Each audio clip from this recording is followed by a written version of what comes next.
Today we're joined by Abigail Boldt, who shares the incredible story of her journey through cancer as a teenager. We are so inspired by her resilience and recovery, and are sure you will be too. We're excited to bring you this uplifting episode, and as always, thank you for listening. We're glad you're here. Today we have a guest on with me and Catherine, Abigail Boldt. Welcome. And we're just, I think, both super excited to have a conversation with you today. We sure are. So about you and about your journey. Before we do that, we have a tradition of sort of checking in, taking a moment just to check in, and we like to call it or say, you know, what's on your heart, and to come and just make a brief comment on how you're feeling or what's on your heart today. I think I'd mentioned this to both of you, but this is my newborn nursery week in medical school, which is just a week of joy. I go and hold healthy babies for like 3 or 4 hours every day. And it just brings a smile to my face. And, you know, kind of with that, I get a lot of extra time to like maybe do something for myself every day.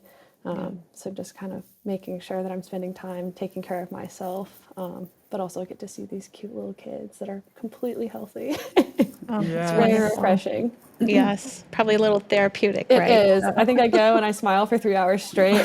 This is the best day ever. Oh my gosh, Yeah. that's awesome. I love it. Yeah. I love it. So awesome. I love it. On that note, I feel like for me, it's truly just serving. It's the service was on my heart, and we're thinking about how grateful we are to be here and to be able to do this. But it's really being able to serve with these stories we have in mind, and Abigail, you so graciously offering to share your story. It's really serving those people that are really maybe needing some comfort, needing some advice, needing some feeling like, well, I'm not the only one, I'm not alone in this, and their stories maybe not unique. So the ability to be able to share, right? Isn't technology just beautiful that we're able to do this, and really being able. So that's what filling my heart is today. Is just the opportunity to be able to serve others. Love that. I feel like, we all can definitely relate to that idea. So I'm in a little different place today, and I'll just take a moment so we can get started on the good stuff here. But it's the beginning of the school year, and this school year in particular for my children.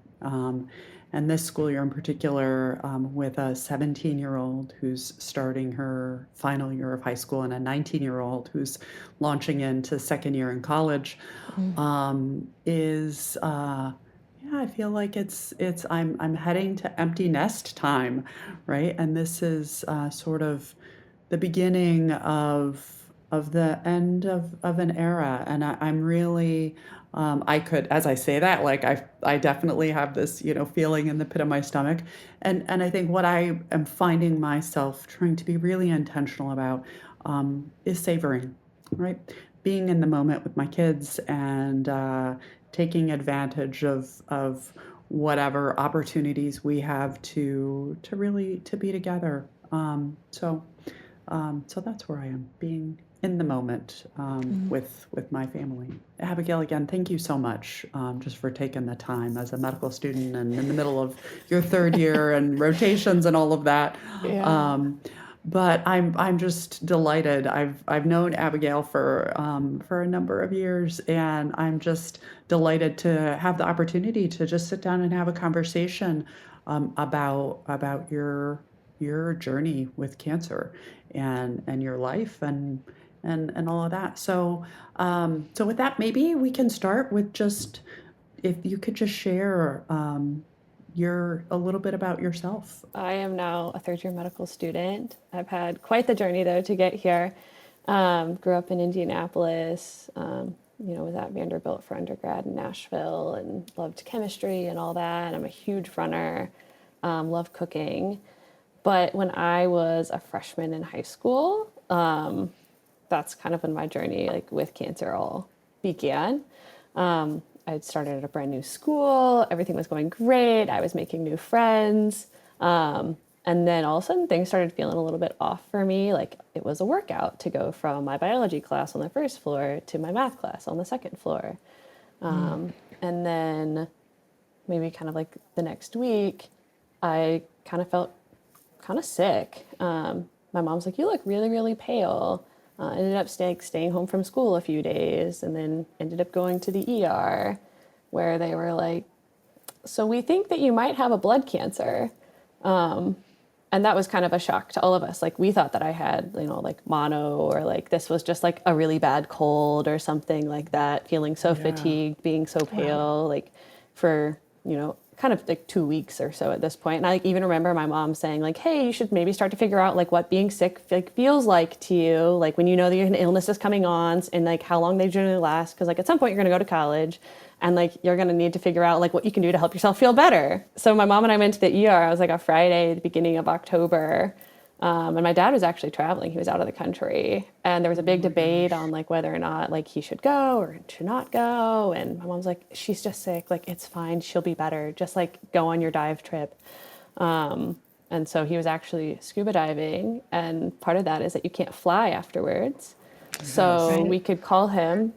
He was under the water, though, the first time we tried to call him. There was no way to get in contact with him. And then after that, we were able to talk to him. And luckily, our good family friend, who is also a physician, was with him and was able to help kind of bridge that, like, gap of uncertainty and not being able to be here, and, like, answer some of, like, the questions that he also might have about it. But yeah, that it all happened very fast. Like, got a bone marrow biopsy done on a Monday. It was confirmed that I had acute lymphoblastic leukemia, and treatment started literally the next day. Like, quite the whirlwind. Just to refresh, how old were you when you were first diagnosed? I was 14, so I was a freshman in high school at the time. Wow, what a shocker. Holy smokes. Not what every 14-year-old No, actually I goes was through. like, even like the week before, competing at a horse show too. I rode horses like very competitively. And yeah, then my whole world got flipped upside down. Oh my gosh. Wow. Yeah. Wow. It was definitely a rough start. Yeah, rough start to high school. Holy smokes. Yes. Yeah, new school and everything. New school, starting to make new friends, trying to figure out my place. This all like, with the horseback riding, but also like with other sports maybe that I was thinking about playing in school. And then kind of that all changed a little bit. I rode horses too, so I can. That's a responsibility. It is a responsibility. You have to ride every day, and it is very. It's something that you're probably worried about. Who's going to ride my horse? And luckily I had like a really great like team of people up at the barn to like take care of him. But like I couldn't go see my horse when I have no immune system either, and that brought me like lots and lots of joy. Was being able to go ride and go up to the barn and all that. But part of having a blood cancer that affects your immune system is that like you have no immune system, especially as you're going through treatment. And so you have to like be okay letting that go for a little bit. Go ahead and describe a little bit like what treatment then looked like. What were the next steps? So that first month of treatment was like super intense therapy, lots of steroids, lots of like high dose like chemotherapy going in like IV. I was put to sleep like once a week, I think, for like chemotherapy that went into my spinal column, which is like very standard treatment for this type of cancer and in my age group. And then after that first month, it was more like on a weekly basis, or like every few weeks I would have like a big infusion of something. And there's some spots you'd get and it's like once a month. And then that kind of continued with the like lots of variations, lots of different drugs, kind of something's happening every week or 2 weeks or so. That goes for like 7-8 months or so. And then after that, life starts looking a little bit more normal, but treatment still continues for about like a year and a half, 2 years or so. So like I started going back to school. It was daily oral chemo. It was once a month going to get a like 5-minute infusion, once a month getting like a spinal tap done with some more chemo into my spinal column. And that ended. So I restarted high school. So through all of this, I couldn't really go to school at all. So I had to restart high school as a freshman. I was only 7 weeks in when I was initially diagnosed. So there was no way to like keep the year going. Started again, and then at the end, like January of my sophomore year, then of high school, completed treatment. So it was in total like 2.5 years of therapy. I'm just curious what that experience was like of being launching into a new school, and then really having to be isolated from your Yeah. friends and your world, right? Yeah, it was definitely isolating, and like I couldn't have people over to the house all the time, so it was like my parents and my brothers and I, that was like my little pod of people. Um, Yeah. it's kind of funny, like you think about with COVID, like you have your pod and like you stayed with those people. Like this, we did this back in 2013 before it was cool. It was just the five of us, kind of hanging out all the time. And like I'd FaceTime my friends, which was kind of like new up and coming technology at that point, which, Yeah. I'm very, very grateful for. And definitely feel like there were things maybe that I missed out on, like with school and seeing my friends then continue on Yeah. and then starting again in a new grade level. I kept my friends that I had and I'd made like in like middle school and elementary school, but I found so many amazing new friends in my like lower class, and it was a different school than I restarted at. So it was, there's things that I wish that I would have had the opportunity to do with some of my friends and to carry those friendships that I had made years and years ago, like through high school, and like see these people on a daily basis. But ultimately, like there's a reason why, I now have these other people in my life, Yeah. and they kind of helped shape me into who I am today. That's wonderful. What kind of side effects did you feel, Abigail? Like, what did you end up losing? Any of your hair? Was it that type, or was it mostly fatigue, nausea? Just I lost my hair. It took a little bit longer than what usually would. It was like December before I was totally bald, which wasn't a great time to lose all your hair. Don't recommend it in the winter. Cold. It was freezing cold. And one of the other like side effects is like I felt cold all the time. Like I was shaking most of the time, and I don't know if it was because it was cold outside or like my body just was like freezing no matter what I did. So losing my hair, feeling like very, very cold, feeling very fatigued. yeah. Like there was times where my mom's like, you should go get the mail today. Like that was her motivation to try to get me off the couch and like turn off the TV and get me to walk more than like the 25 feet to go to the bathroom and back.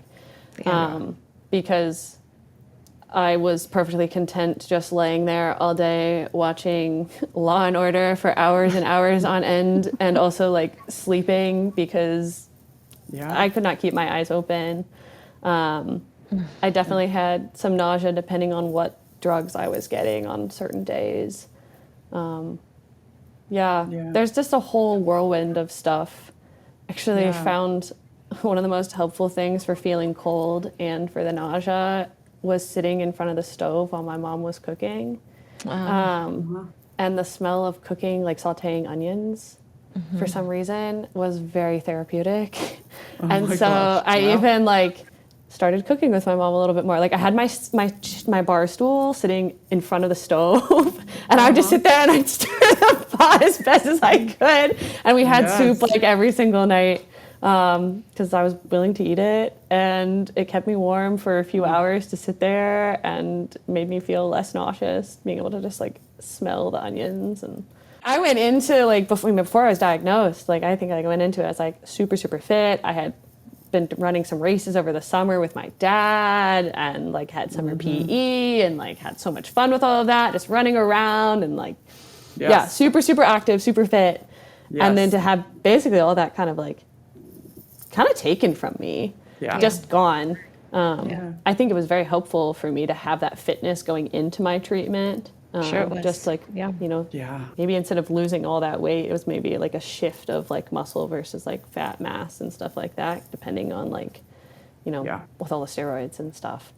Yeah.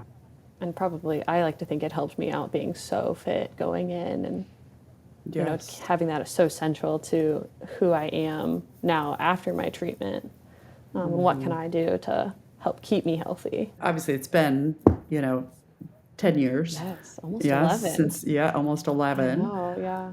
And so, I'm curious, how and when did you get back to being active, and what was the impact of that? once I finished like the big intense part of my treatment, it was kind of summer outside. It was really nice. It was nice motivation to want to be outside too.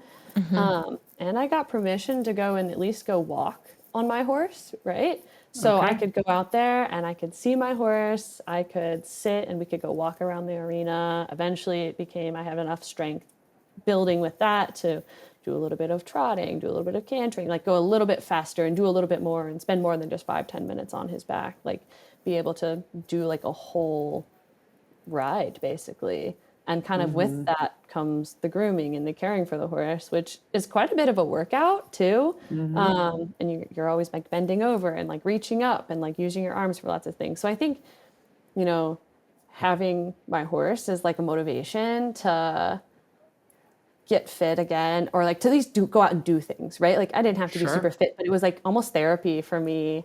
And we think about like hippotherapy or like equine therapy as like one of our excellent modalities that we have for kids, to get them out and like doing stuff and moving. And like I fully had that just like Yeah. in my, like pretty much in my backyard, to be able to go Yeah. and do that. So like that kind of like was first what like pushed me. The other thing, like I've also always been like very motivated to like keep up with my little brothers, right? As their big sister, I have to like keep them in shape and keep them in line. And so just starting to like run again, and just, you know, I want to play with them in the ocean and play with them in the pool and just like, you know, remind them that I'm their big sister and I'm in charge, right? Yeah, so that was kind of, you know, a big part of it was just, you know, one, my horse, two, wanting to keep up with my siblings. And then after that, kind of like as I progressed through high school and got into undergrad, I became a little bit more of a runner. I couldn't take my horse with me to college. And so it was well, what could you do instead? And my dad had just started running marathons. And I was like, I'm going to do that. Kind of fell in love with running then and have been racing half marathons, full marathons, trying to do that as best as I can with medical school now at this point. I would think also as a 14-year-old who's newly diagnosed with leukemia that would be an easy place to kind of fall, you know, to be really sorry for yourself and just Yeah. get into this, not depression, but it would just fall into this why me kind of thing. That Did you was, feel any of that? yeah, And if you those were, did, like what did you do to try to combat some of that? I definitely asked the question, why me, a lot. I actually like remember sitting like pretty quickly, like still sitting in the ER, like after they kind of came in, we're like, Yeah. hey, we think you might have a blood cancer. Kind of like asking like, well, why me? Like, why does this happen? Why do like, you know, bad things happen to kids? Why, you know? Yeah. And that's something that like I still ask myself to this day, and I really struggled with for a long time with, Yeah. you know, why did this happen? And at first I was like really questioning my faith in all of this too. I just like couldn't see a way that like God would let something like cancer happen to a child, right? Like that to me just, it doesn't make sense. And to some extent I still don't understand it today. And ultimately like walked away from my faith for a number of years, which I don't love that I did that. But then again, everything happens for a reason. And I know like God did have a hand in this. And for some reason, I think he sent me to University of Cincinnati for medical school, because within the first like 2 days, I think I had like 20 people asking me when I was going to go to church with them or when I was going to go to Bible study and when I was going to go to mass. I'm like, okay, clearly you're trying to tell me something here. But like the biggest thing that I kept struggling with was, yeah, but like, why did I get sick? Why do other kids kids have cancer? Why do, you know, some kids ultimately die? And like, that's an unfortunate reality of this world.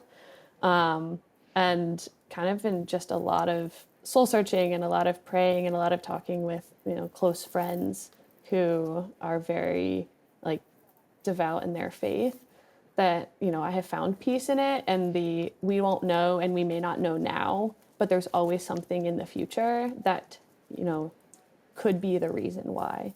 And it's hard, especially like going into medicine, and I'm on my pediatric rotation right now, and we actually had a 4-year-old that we diagnosed with ALL about a month ago or so. And being in that conversation with that family was interesting. I bet. So just Yeah. sitting there and like flashbacks through like all of my like Yes. my experience, my conversations happened then. So Abigail, I would think that for the parents of that child, that they would look at you as such this comfort, that you have beaten this disease and that you have, evolved into this amazing human being, and that there's some hope for that 4-year-old. And to be able to see it in the flesh, to be able to see that is such a powerful symbol of healing and hope, and maybe something you may not understand and maybe until you're a parent. But I would think that would just be such a wonderful gift, just with you being able to be there and to really emulate with that child, and emulate with that family, and just be that powerful symbol of strength and healing and hope. And that's just what they need. And they're walking this blindly, but yeah. I think that's, and I think as you go through your journey and you kind of, you have more and more of these instances, I would think that maybe you'll understand. We won't maybe know why these bad things happen to people, but you'll understand, well, there maybe is an ultimate purpose. No, I definitely agree. There's always a purpose for something. It's the understanding why that, it had to happen to get to this purpose. But when you kind of talked about having somebody there to like look to who's been through this, it reminded me so much of like one of the doctors that I had who also had been through childhood cancer, and that was something that he shared with me pretty early on, because he was a teenager also when he was diagnosed, and so just having to have that person, it brings you a lot of hope, it brings you a lot of comfort, it kind of tells you that things are going to be okay, at least for the short term. Everybody's journey, everybody's diagnosis, everybody's story is different. And so, you can't really compare yourself to others. And I think that's a hard thing to be able to not do when you're going through cancer treatment, especially. But having that person there who kind of starts to understand what you're feeling, and also like what your family's feeling right now too. Yeah. Because it's hard to put into words sometimes, the like profound sense of like loss and like somewhat like abandonment that you kind of feel, because it's like isolation that nobody else really understands. But at the same time, you also have to keep in mind that like your family is going through this just as much as you are. Your friends are going through this just as much as you are. Their perspective is different, but they still have, fears. They still have emotions. They still have to deal with this in the everyday as well. That's so true. That's a lot of wisdom. I'm curious, you mentioned sort of doing a lot to work through the emotional toll that this experience had on you. And it sounds like physical activity, running, having a horse that you were so bonded to as a motivating factor, and all of that may have been an important part of that. I'm wondering if you can talk a little bit about how were you able to work through the really complicated, probably intense emotions that you experienced. In the beginning, I kept a lot of it to myself. I was the queen of everything is fine. And Imagine. I know, everything is fine. And I also need to be brave here for my parents and my family and my brothers, my brothers were, I think, like 6 and 9 at that point. So like they were very young kids. And I needed to show them that I was going to be okay. And so a lot of the feeling of the emotions happened either by myself or years later.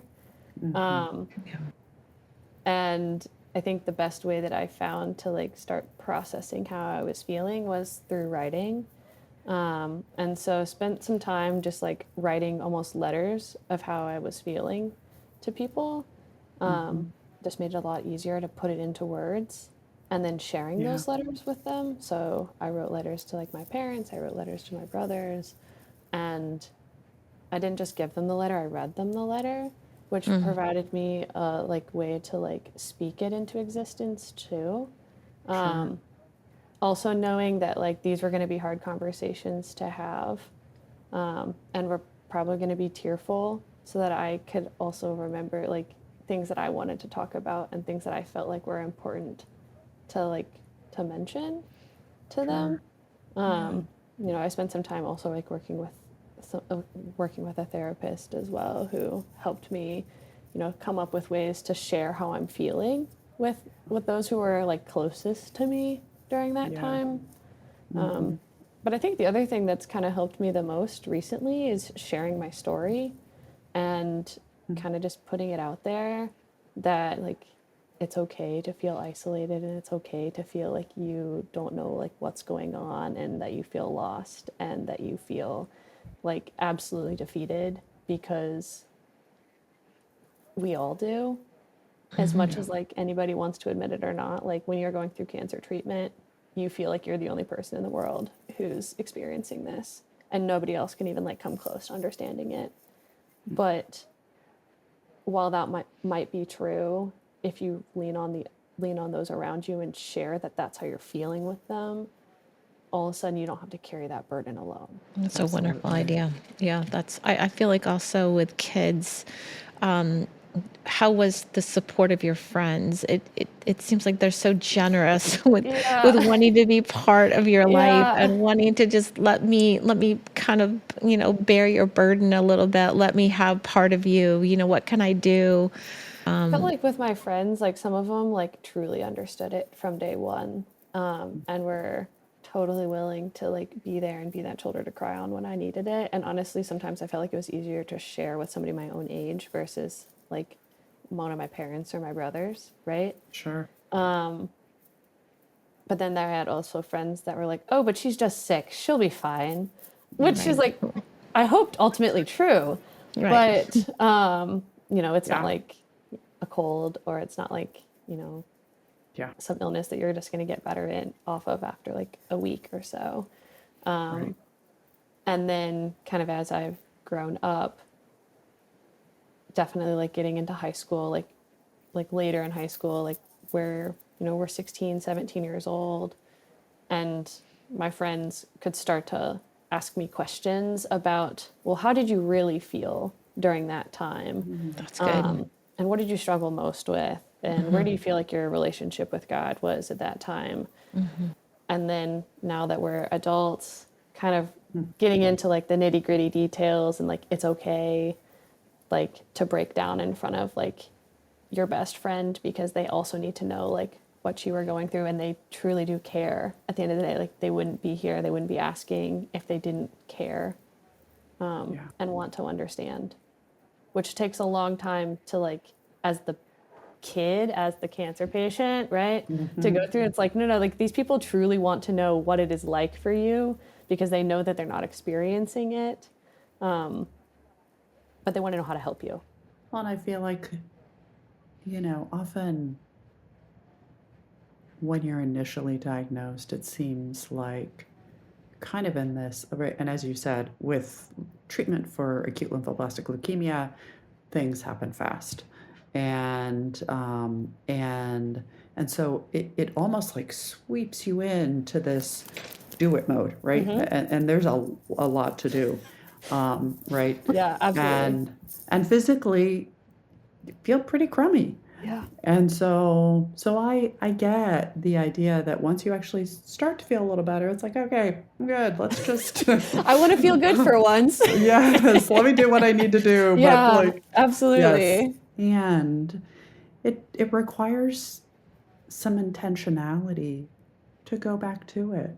And so that's no small feat. So yeah. What types of things that are you doing now, Abigail? You're almost 11 years out. Are you doing anything intentionally as far as health goes, or even mental health strategies that you're really trying to do to keep yourself feeling your best? Obviously, in a challenging schedule that you're on, but just being able to feel that you can give your all to what you're doing, because that's what it requires, right? Yeah, So, I think there's a lot of intentionality that like goes with managing, you know, my schedule as a medical student, but also managing to take care of myself. One thing that I found is like, if it's a priority for you, you're going to get it done. Like it is going to happen no matter what. Yes.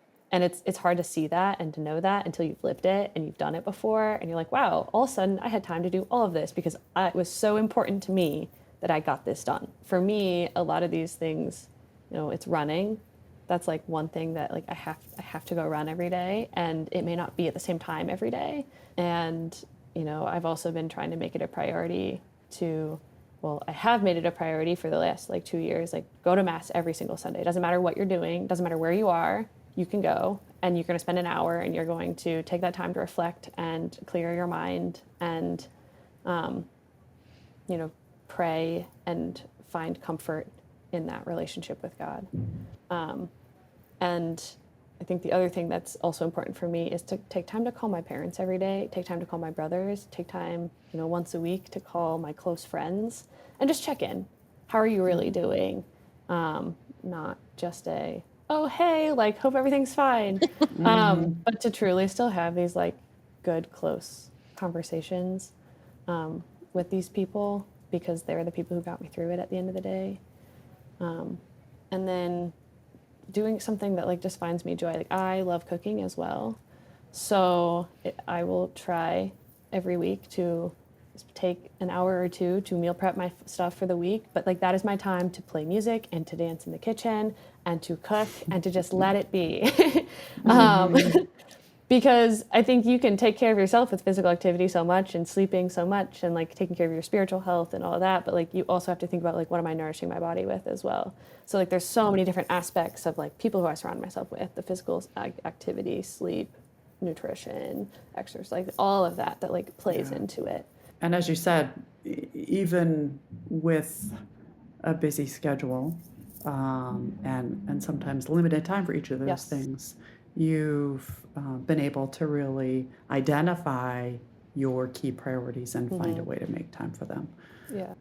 And it seems like you're in a place with your physical health and your mental and emotional health that you're able to really do that, which is so wonderful. So as we kind of move toward the end of our conversation, I'm curious if there are any kind of final messages or anything that you really want to share that you haven't had the opportunity to talk about. I think like kind of just like big messages is like it's okay to not be okay, and lean on those people who are around you, because they're the people who are ultimately like going to help you through this and you're helping them through it. So like it's a two-way street. You don't need to just be like a statue pretending that everything is fine. Like feel those emotions that you're feeling, share them with the people around you, and know that it's going to take time. You feel fine one day, the next day you might not feel the same way, and that's okay. It's a years-long learning process and like healing process to recover from a cancer diagnosis, especially as like a young person as well.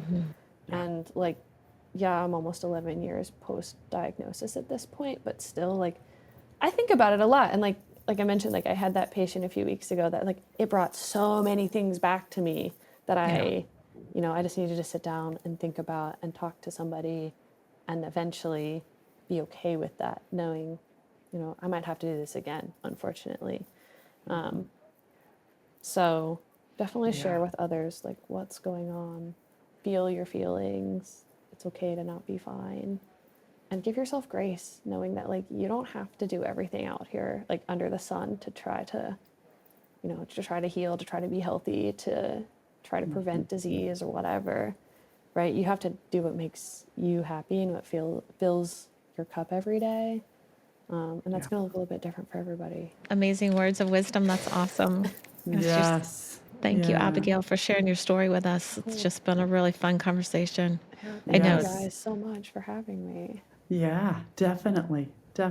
No, thank you so much. Yeah, and it's like I said, therapeutic for me to just continue to share. Maybe I'll touch one person who has like, feeling the same way, was like my same age, whatever. Well, let me ask you, are there, would you want to share your contact information if anybody has any questions for you, or is that something that maybe you want to field through us? As far as questions that somebody might have? Yeah, I'll let you guys field questions and feel free to send them on to me for sure. Okay. Yeah, absolutely. That'd be wonderful. Sounds good. Well, thank you so much. So good to see you. It'll Yes. be fun to get to see where your journey takes you. Yes, Yeah. thank you. Yeah, and maybe we'll land back here talking again. I know. Yeah, Yeah, a few so, years. Yes, Yes. yes. all right. Well, thank you, So, Abigail. yes. Thank And thanks you. everybody for listening.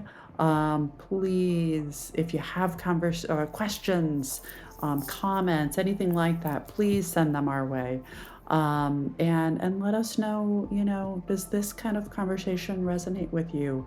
And what can we do to really support you in your journey? Like, share. And those are Yes. all good things too. So I'm Yes. really excited to have you on the show, Abigail. Really excited that you were able to share with us so candidly. It was so much appreciated. And we wish you all the best in your endeavors, and really excited to see where, your journey leads to. This podcast is here to support you. If you liked it, please rate, review, follow, and share, since that's the best way to grow a community together. Please leave us comments and feedback. We're here to help.